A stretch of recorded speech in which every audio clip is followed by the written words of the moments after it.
दोस्तों स्वागत है आपका प्रोग्रेसिव जी के डबल के में। और आज की इस वीडियो में हम बात करने वाले हैं उत्तराखंड जी के पार्ट 9 की, जिसमें लिए गए हैं उत्तराखंड के मोस्ट इंपोर्टेंट क्वेश्चन जो कि उत्तराखंड की आने वाली परीक्षाओं के लिए काफ़ी इंपॉर्टेंट साबित होने वाला है। तो चलिए इसको स्टार्ट कर लेते हैं इसके पहले क्वेश्चन के साथ। और इसका पहला क्वेश्चन पूछा गया है कि पुष्टि माता मंदिर किस जिले में स्थित है। तो पुष्टि माता मंदिर किस जिले में स्थित है ये बताना है। और रुड़की और लोहाघाट ऐसे गलत हो जाएंगे क्योंकि ये तो जिले हैं ही नहीं। तो बचे दो ऑप्शन, तो इसका राइट हो जाएगा आंसर ऑप्शन बी, अल्मोड़ा में स्थित है पुष्टि माता मंदिर, अल्मोड़ा जागेश्वर में। और आदिशक्ति के 52 शक्तिपीठों में से एक इसको माना गया है। पुराणों में उल्लेख देखने को मिलता है पुष्टि माता का, जिनका मंदिर स्थित है अल्मोड़ा जागेश्वर में। तो ऑप्शन बी हो जाएगा इसका राइट आंसर। क्वेश्चन नंबर 2 देखते हैं। क्वेश्चन नंबर 2 में पूछा गया है कि भरत कवि को ज्योतिषाचार्य की उपाधि किसने दी। तो भरत कवि को ज्योतिषाचार्य की उपाधि किसने दी ये पूछा गया है। और राइट हो जाएगा इसका आंसर ऑप्शन डी, जहांगीर ने दी थी भरत कवि को ज्योतिषाचार्य की उपाधि। बात करें भरत कवि की, तो भरत कवि जो थे ये पवार वंश के 44वें राजा मानशाह के दरबारी कवि थे, जो कि अकबर और जहांगीर का समकालीन था। और इसी वजह से भरत कवि का इंट्रोडक्शन हो पाया जहांगीर से, और जहांगीर ने इनको उपाधि दी ज्योतिषाचार्य की। और भरत कवि की रचनाओं की बात करें तो पवार वंश के ऐतिहासिक काव्य मनोदय काव्य, जो कि संस्कृत भाषा में लिखा है, उसकी रचना की थी भरत कवि ने। तो भरत कवि से रिलेटेड 3 बातें आपको याद रखनी है कि ये पवार वंश के 44वें राजा मानशाह का दरबारी कवि था, मनोदय काव्य की रचना इनने की थी, और जहांगीर ने इनको ज्योतिषाचार्य की उपाधि दी थी। तो ऑप्शन डी हो जाएगा इसका राइट आंसर।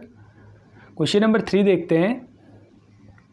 क्वेश्चन नंबर 3 में पूछा गया है कि नमक आंदोलन में भाग लेने वाले क्रांतिकारी ज्योतिराम कांडपाल का निजी पेशा क्या था। तो उत्तराखंड की तरफ से नमक आंदोलन में भाग लिया था कुछ लोगों ने, उनमें से एक थे ज्योतिराम कांडपाल। और ज्योतिराम कांडपाल का निजी पेशा था, इसका हो जाएगा राइट आंसर ऑप्शन बी, शिक्षक थे ये अल्मोड़ा में, और अल्मोड़ा के ही रहने वाले थे ज्योतिराम कांडपाल, जिन्होंने उत्तराखंड की तरफ से भाग लिया था। और उत्तराखंड की तरफ से भाग लेने वाले नमक सत्याग्रह में 3 लोग थे, एक थे ज्योतिराम कांडपाल, दूसरे थे भैरवदत्त जोशी, और तीसरे थे खड़क बहादुर। और नमक सत्याग्रह या नमक आंदोलन की बात करें तो 12 मार्च 1930 से 6 अप्रैल 1930 तक चला नमक आंदोलन। क्वेश्चन नंबर 4 देखते हैं। पूछा गया है कि प्रसिद्ध तोता घाटी का विस्तार किस जनपद में है। तो प्रसिद्ध तोता घाटी ये काफ़ी न्यूज़ में रहता है क्योंकि काफ़ी ज़्यादा लैंडस्लाइड होते हैं, काफ़ी ज़्यादा एक्सटेंड होते हैं इस रोड में। और जब लैंडस्लाइड होते हैं तो 20 से 30 दिन तक इसके हाईवे जो हैं सारे बंद हो जाते हैं। और इसका विस्तार देखने को मिलता है टिहरी और पौड़ी जनपद में। ऑप्शन बी हो जाएगा इसका राइट आंसर। क्वेश्चन नंबर 5 देखते हैं। क्वेश्चन नंबर 5 में पूछा गया है कि उत्तराखंड रहस्य नामक पुस्तक किसने लिखी। तो उत्तराखंड रहस्य नामक पुस्तक किसने लिखी ये पूछा गया है, और इसका हो जाएगा right answer option C, Shaligram Vaishnav ने लिखी थी उत्तराखंड रहस्य नामक पुस्तक 1923 में। चमोली के रहने वाले थे, और उत्तराखंड रहस्य के साथ साथ इनने गढ़वाल परवाना भी इनकी रचना है। तो गढ़वाल परवाना और उत्तराखंड नामक पुस्तक के रचयिता हैं Shaligram Vaishnav, option number C. Question number 6 देखते हैं। पूछा गया है कि माँ गंगा हवाई पट्टी किस हवाई पट्टी का नाम है। तो माँ गंगा हवाई पट्टी किस हवाई पट्टी का नाम है पूछा गया है, और इसका हो जाएगा right answer option A, Chinyalisaur हवाई अड्डे की हवाई पट्टी का नाम है माँ गंगा हवाई पट्टी। बात करें नैनीसैनी हवाई अड्डे की, तो नैनीसैनी हवाई अड्डा है पिथौरागढ़ में, फूलबाग हवाई अड्डा है पंतनगर उधम सिंह नगर में, और जॉली ग्रांट हवाई अड्डा है देहरादून में। तो हमारा हो जाएगा right answer option A, Chinyalisaur. Question number 7 देखते हैं। क्वेश्चन नंबर 7 में पूछा गया है कि मच्छखली बुग्याल कहाँ स्थित है।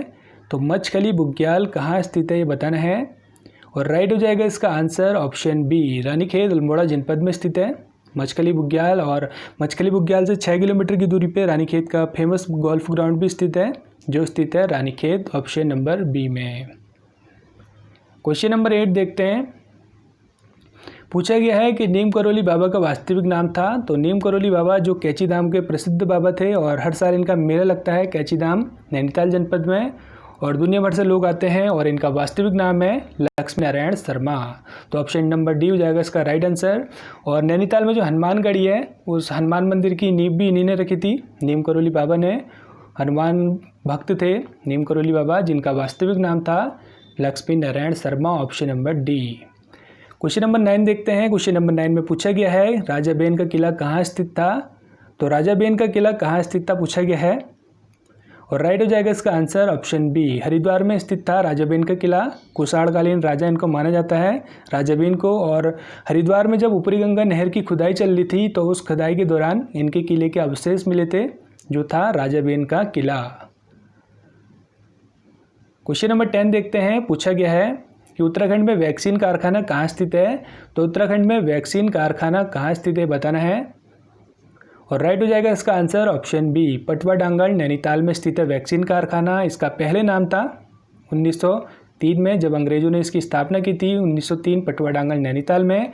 इसका नाम था पटवा डांगल राजकीय वैक्सीन संस्थान, और उसके बाद इसका नाम चेंज कर दिया गया और अब इसका नाम है जीबी पंत बायोटेक्नोलॉजी पटवा डांगल। और यहाँ पर जो वैक्सीन बनती है वो बनती है चेचक की, रेबिस की और टिटनेस की, और स्थित है ऑप्शन बी पटवा डांगल नैनीताल में। क्वेश्चन नंबर 11 देखते हैं। पूछा गया है मोरी का मेला महोत्सव कहाँ मनाते हैं। तो मोरी का मेला जो है ये पांडवों की याद में मनाया जाता है। माना जाता है कि अज्ञातवास के दौरान पांडव लोग जो हैं यहाँ पर रुके थे कुछ टाइम के लिए, और ये महोत्सव मनाया जाता है। इसका हो जाएगा right answer option A, Pauri Garhwal में इसको मनाया जाता है। और इसकी एक परंपरा है कि इसमें बड़े चीड़ के पेड़ जो कि 30-40 फुट लंबे होते हैं उनको जड़ से उखाड़ा जाता है बिना किसी औजार के। तो मोरी का मेला लगता है पौड़ी गढ़वाल में, ऑप्शन ए हो जाएगा इसका राइट आंसर। क्वेश्चन नंबर 12 देखते हैं। पूछा गया है कि प्रथम कुमाऊनी कवि जो सुदर्शन शाह के दरबार में भी कवि के रूप में रहे। तो प्रथम कुमाऊनी कवि कौन थे जो सुदर्शन शाह के दरबार में भी कवि के रूप में रहे। इसका हो जाएगा राइट आंसर ऑप्शन डी, गुमानी पंत जो थे ये सुदर्शन शाह के दरबार में भी रहे। और इनका जन्म की बात करें गुमानी पंत की, तो इनका जन्म हुआ था काशीपुर उधम सिंह नगर में, और इनका मूल नाम था लोक रत्न पंत। लेकिन काशीपुर नरेश के राजकवि थे, तो काशीपुर नरेश ने अपने नाम पर ही इनका नाम रखा। उनका नाम था गुमानी सिंह, तो अपने ही नाम पर गुमानी पंत इनका नाम रख दिया उनने, गुमानी पंत का। और सुदर्शन शाह के दरबार में भी इनने राजकवि के रूप में थोड़े दिनों के लिए काम किया। तो ऑप्शन डी हो जाएगा इसका राइट आंसर। क्वेश्चन नंबर 13 देखते हैं। एसिड वाली लड़की के लेखक कौन है। तो एसिड वाली लड़की के लेखक कौन है बताना है। ये 8 लड़कियों के ऊपर एक कहानी है जो कि हल्द्वानी की थी कुछ लड़कियां इसमें, जिसके ऊपर एसिड अटैक किया था। तो एसिड अटैक होने के बाद उनकी जो स्थिति है और जिस कठिनाई से वो गुजरी लड़कियां, उनकी ज़िंदगी के ऊपर एक कहानी लिखी गई है एसिड वाली लड़की, और इसकी लेखिका हैं प्रतिभा जोशी। ऑप्शन सी हो जाएगा इसका राइट आंसर। और प्रतिभा जोशी जो हैं ये पत्रकार और लेखिका हैं। अमर उजाला, नई दुनिया और राजस्थान जैसी पत्रिकाओं में इनने काम किया है, जिनका नाम है प्रतिभा ज्योति। तो ऑप्शन सी हो जाएगा इसका राइट आंसर। क्वेश्चन नंबर 14 देखते हैं। कुमाऊं में छोटा केदार बद्री भगवान मंदिर स्थित है। तो कुमाऊं में छोटा केदार बद्री भगवान मंदिर कहाँ स्थित है पूछा गया है। और वैसे जो है बद्रीनाथ जो है मंदिर चमोली में स्थित है और केदारनाथ रुद्रप्रयाग में स्थित है, लेकिन कुमाऊं में भी छोटा केदारनाथ और छोटा बद्रीनाथ मंदिर स्थित है, और बताना है कि कहाँ स्थित है। और राइट हो जाएगा इसका आंसर ऑप्शन बी, द्वाराहाट में स्थित है छोटा केदारनाथ और छोटा बद्रीनाथ मंदिर, जो कि 10वीं से 12वीं सदी के टेम्पल हैं। द्वाराहाट की बात करें तो द्वाराहाट आता है अल्मोड़ा में और रानीखेत से 21 किलोमीटर की दूरी पे है द्वाराहाट। इसको उत्तर की द्वारिका, भगवान कृष्ण का निवास और मंदिरों का गांव बोला जाता है, इसको द्वाराहाट को। तो ऑप्शन बी हो जाएगा इसका राइट आंसर। क्वेश्चन नंबर 15 देखते हैं। मुगल सेनापति जिसने कर्णावती से हारने के बाद आत्महत्या कर ली। तो मुगल सेनापति जिसने कर्णावती से हारने के बाद आत्महत्या कर ली कौन था वो। इसका हो जाएगा राइट आंसर ऑप्शन ए, नवाजत खां जो था ये जहांगीर का सेनापति था और गढ़वाल में अटैक किया था इसने, और उसके बाद कर्णावती के सैनिकों ने इसको पकड़ लिया था इसके सैनिकों के साथ, और इसके नाक और कान दोनों कटवा दिए थे नवाजत खां के। और उसके बाद कर्णावती जो है इसको नागकटी रानी का टाइटल मिला और नवाजत खां ने घर लौट के आत्महत्या कर ली। और कर्णावती जो है इसको दुर्गावती भी बोला जाता है, नागकटी रानी भी बोला जाता है, और पृथ्वी शाह की संरक्षिका थी ये। राजा पृथ्वी शाह जो थे पवार वंश के, उनकी संरक्षिका थी ये कर्णावती। तो ऑप्शन ए हो जाएगा राइट आंसर, नवाजत खां। डोरियानी ग्लेशियर कहाँ स्थित है पूछा गया है। तो डोरियानी ग्लेशियर कहाँ स्थित है पूछा गया है। इसका हो जाएगा right answer option D, Uttarkashi में स्थित है डोरियानी ग्लेशियर। और डोरियानी ग्लेशियर के अलावा उत्तरकाशी में 3 ग्लेशियर और हैं, यानी कि 4 ग्लेशियर हैं उत्तरकाशी में। एक है डोरियानी ग्लेशियर, दूसरा है बंदरपूछ ग्लेशियर, तीसरा है यमुनोत्री ग्लेशियर और चौथा है गंगोत्री ग्लेशियर। तो Doriyani glacier, Yamunotri glacier, Gangotri glacier और बंदरपूछ ग्लेशियर स्थित है उत्तरकाशी में। ऑप्शन डी हो जाएगा इसका राइट आंसर। क्वेश्चन नंबर 17 देखते हैं। पूछा गया है कि इत्रदान या अतरदान नामक आभूषण कहाँ पहना जाता है। तो इत्रदान या अतरदान नामक आभूषण कहाँ पहना जाता है। इसका हो जाएगा राइट आंसर ऑप्शन ए, कमर में इसको पहना जाता है इत्रदान या अतरदान आभूषण को, चांदी का होता है और इसमें साइड से एक डिबिया लगी होती है जिसमें इत्र रखा जाता है, इसी वजह से इसको बोला जाता है इत्रदान। और कमर में पहने जाने वाले आभूषण हैं तगड़ी, कमर जोड़ी और इत्रदान। तो इस तरीके के आभूषण पहने जाते हैं कमर में। क्वेश्चन नंबर 18 देखते हैं, चंपावत और पिथौरागढ़ को जोड़ने वाला कौन सा दर्रा है पूछा गया है। तो चंपावत और पिथौरागढ़ को कौन सा दर्रा जोड़ता है ये बताना है। और राइट हो जाएगा इसका आंसर ऑप्शन बी, लास्पा दर्रा जो है ये चंपावत और पिथौरागढ़ को जोड़ता है। दारमा की बात करें तो दारमा जोड़ता है पिथौरागढ़ और तिब्बत को।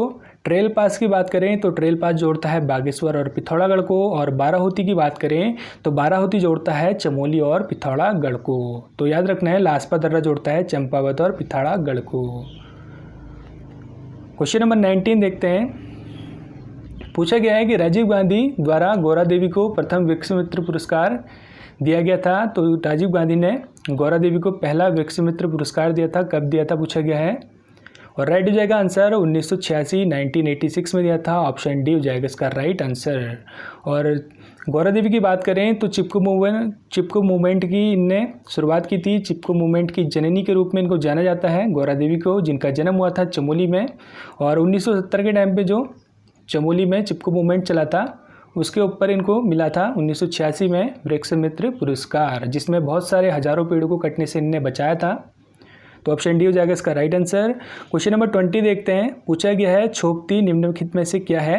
तो छोकती क्या है पूछा गया है, तो हो जाएगा इसका राइट आंसर ऑप्शन डी, नृत्य का प्रकार है छोकती, जो कि एक तरीके का नृत्य है जो कि गढ़वाल क्षेत्र में किया जाता है स्त्री और पुरुषों के द्वारा। क्वेश्चन नंबर 21 देखते हैं, पूछा गया है राज्य की प्रथम महिला बॉडी बिल्डर हैं। तो राज्य की प्रथम महिला बॉडी बिल्डर कौन है पूछा गया है। इसका हो जाएगा राइट आंसर ऑप्शन सी, भूमिका शर्मा जो है राज्य की पहली महिला बॉडी बिल्डर है। और 21 साल की उम्र में इसको miss world body building championship का अवार्ड मिला था, किसको, भूमिका शर्मा को। तो याद रखना है राज्य की प्रथम महिला बॉडी बिल्डर हैं भूमिका शर्मा। बात करें अगर रेणु कोहली की, तो रेणु कोहली जो है एथलीट हैं। हंसा मनराल की बात करें तो भारोत्तोलन से इनका संबंध है। और सीता गुसाई की बात करें तो सीता गुसाई जो हैं हॉकी की प्लेयर हैं। तो ये सब प्लेयर हैं और बॉडी बिल्डिंग से रिलेटेड जो हैं वो है भूमिका शर्मा। क्वेश्चन नंबर 22 देखते हैं। 22 में पूछा गया है कि किस फॉर्मूले के अंतर्गत उत्तराखंड को विशेष राज्य का दर्जा प्राप्त हुआ। तो उत्तराखंड को विशेष राज्य का दर्जा दिलाने वाला कौन सा फॉर्मूला था ये पूछा गया है। और राइट हो जाएगा इसका आंसर ऑप्शन बी, गाडगिल फॉर्मूले के अंतर्गत उत्तराखंड को विशेष राज्य का दर्जा प्राप्त हुआ। और उत्तराखंड के साथ साथ बहुत सारे राज्यों को गाडगिल के जरिए जो है विशेष राज्य का दर्जा प्राप्त हुआ, जो कि गरीब और पिछड़े राज्य थे। तो ऑप्शन बी हो जाएगा इसका राइट आंसर। क्वेश्चन नंबर 23 देखते हैं, भारतीय औद्योगिक फार्मास्यूटिकल लिमिटेड का कारखाना कहाँ स्थित है। तो भारतीय औद्योगिक फार्मास्यूटिकल लिमिटेड का कारखाना कहाँ स्थित है पूछा गया है। और हो जाएगा इसका right answer option A, Rishikesh में स्थित है इसका कारखाना। और इसकी जो स्थापना हुई थी भारतीय औद्योगिक फार्मास्यूटिकल लिमिटेड, इसकी स्थापना हुई थी 1961 में।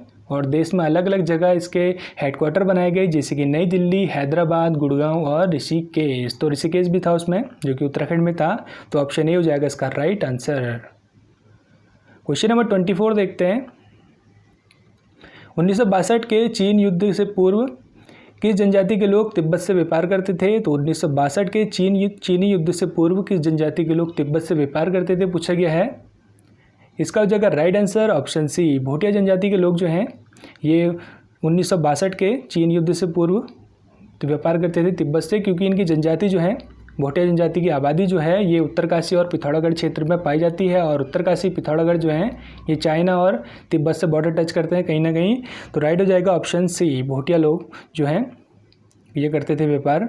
और क्वेश्चन नंबर 25 देखते हैं, इसका आखिरी क्वेश्चन है, वंदे मातरम योजना का संबंध निम्न में से किससे है। तो वंदे मातरम योजना का संबंध किससे है ये पूछा गया है।